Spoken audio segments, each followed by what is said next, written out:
ಯಡಿಯೂರಪ್ಪನವರ ಅಭಿಮಾನಿ ಬಳಗದಿಂದ ರಕ್ತದಾನದ ಶಿಬಿರವನ್ನು ಹಮ್ಮಿಕೊಂಡಿದ್ದೇವೆ, ಕಾರ್ಯಕ್ರಮವನ್ನು ಹಮ್ಮಿಕೊಂಡಿದ್ದೇವೆ.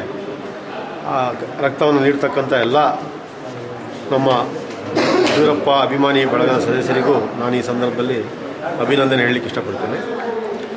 ಮಾನ್ಯ ಮಾಜಿ ಮುಖ್ಯಮಂತ್ರಿಗಳು ಆದಂಥ ಯಡಿಯೂರಪ್ಪನವರು ಈ ರಾಜ್ಯದಲ್ಲಿ ಮಾಡಿರ್ತಕ್ಕಂಥ ಅಭಿವೃದ್ಧಿ ಕೆಲಸ ಚಿರಸ್ಮರಣೀಯ, ಒಂದು ಮೈಲಿಗಲ್ಲು ಅಂತ ಹೇಳ್ಬೋದು. ಅಭಿವೃದ್ಧಿ ಅಂದರೆ ಏನು ಅಂತಕ್ಕಂಥದ್ದನ್ನು ತೋರಿಸ್ಕೊಟ್ಟಂಥ ಒಬ್ಬ ಮುಖ್ಯಮಂತ್ರಿ ಸನ್ಮಾನ್ಯ ಯಡಿಯೂರಪ್ಪನವರು.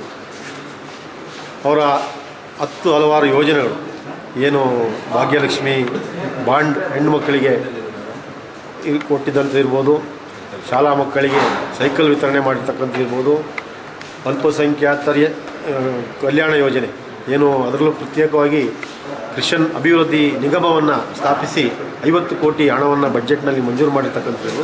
ಈ ರೀತಿ ಹಲವಾರು ಕಾರ್ಯಕ್ರಮಗಳನ್ನು ಏನು ಮಾಡಿದ್ದಾರೆ. ಹಾಗೂ ಅದೇ ರೀತಿ ಸಂಧ್ಯಾ ಸುರಕ್ಷಾ, ವಿಧವಾ ವೇತನ, ಭೂಚೇತನ, ಸುಮಾರು ಕಾರ್ಯಕ್ರಮಗಳನ್ನು ಅವರು ಜನ ಸ್ಮರಿಸ್ತಕ್ಕಂಥ ಕಾರ್ಯಕ್ರಮಗಳು ನೀಡಿದ್ದಾರೆ. ಆ ಥರದ ಮುಖ್ಯಮಂತ್ರಿಗಳು ಇನ್ನೊಮ್ಮೆ ಈ ರಾಜ್ಯವನ್ನು ಆಳಲಿಕ್ಕೆ ಮುಖ್ಯಮಂತ್ರಿಯಾಗಿ ಬರ್ತಾರೆ ಅಂತಕ್ಕಂಥ ವಿಶ್ವಾಸದೊಂದಿಗೆ ನಾವೆಲ್ಲ ಇದ್ದೇವೆ.